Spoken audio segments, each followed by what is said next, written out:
स्वागत है आपका अपने YouTube चैनल में।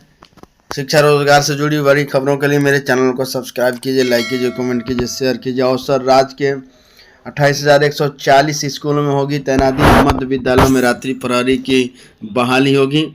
गांव के विद्यालय की जिम्मेदारी नहीं मिलेगी। 5,000 रुपये मासिक मानदेय पर रात्रि प्रहरी रखे जाएंगे।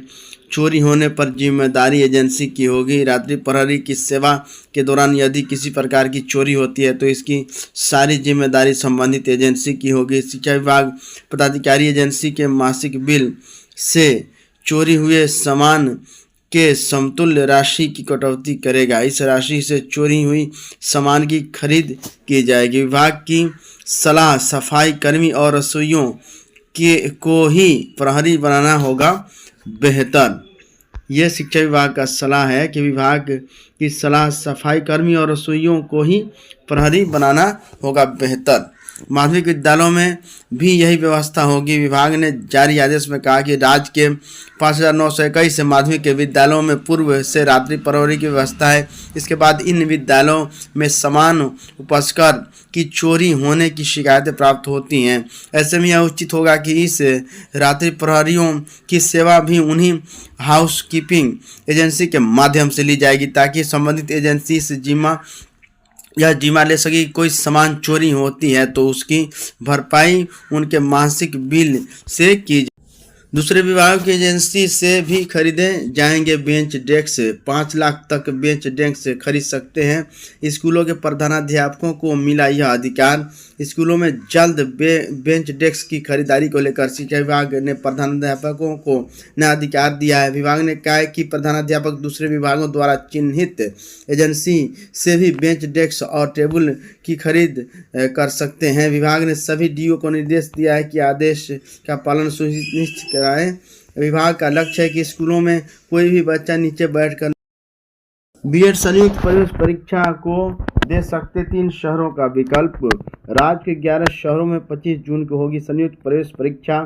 शिक्षा शास्त्री के अभ्यर्थियों के लिए केवल दरभंगा में बनेगा केंद्र।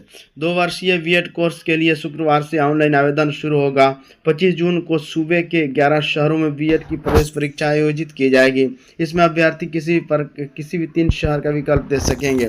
वही शिक्षा शास्त्री के लिए केवल दरभंगा में ही परीक्षा केंद्र बनेगा। नोडल केंद्र ललित नारायण मिथिला यूनिवर्सिटी ने सीईटी बीएड 2024 के लिए तैयारी शुरू कर दी है। प्रवेश परीक्षा के आधार पर ही बीआरए बीयू से संबद्ध कॉलेजों में 6,000 से अधिक सीटों पर 2024 से 26 में नामांकन लिया जाएगा। सक्षमता परीक्षा द्वितीय में वाणिज्य विषय को जोड़ा। बिहार बोर्ड ने सक्षमता परीक्षा 2024 द्वितीय के लिए आवेदन प्रक्रिया जारी है। आवेदन की अंतिम तिथि 4 मई है।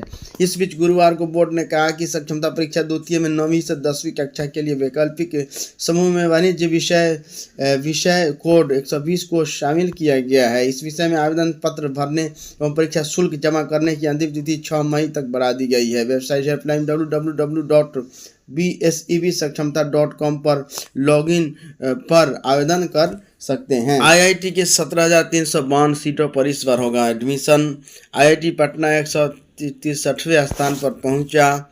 जेईई एडवांस 2024 के रिजल्ट के बाद 10 जून को ज्वाइंट सीट एलोकेशन अथॉरिटी जोसा देश भर के 23 आईटीआई, 31 एनआईटी, 23 ट्रिपल आईटी सहित अन्य गवर्नमेंट फंडेड इंस्टीट्यूट जीएफटीआई की 36,000 सीटों पर एडमिशन के लिए रजिस्ट्रेशन प्रक्रिया शुरू करेगा। जेईई एडवांस के स्कोर पर केवल आईआईटी की 17,352 सीटों पर एडमिशन होगा। इसके बाद एनआईटी की 23,994, ट्रिपल आईटी की 7,126 व जीएफटीआईएस की 6,754 सीटों पर एडमिशन जेईई मेन के स्कोर पर होगा। जैसा एडमिशन के विस्तृत शेड्यूल के साथ ही फ्रेश सीट मैट्रिक्स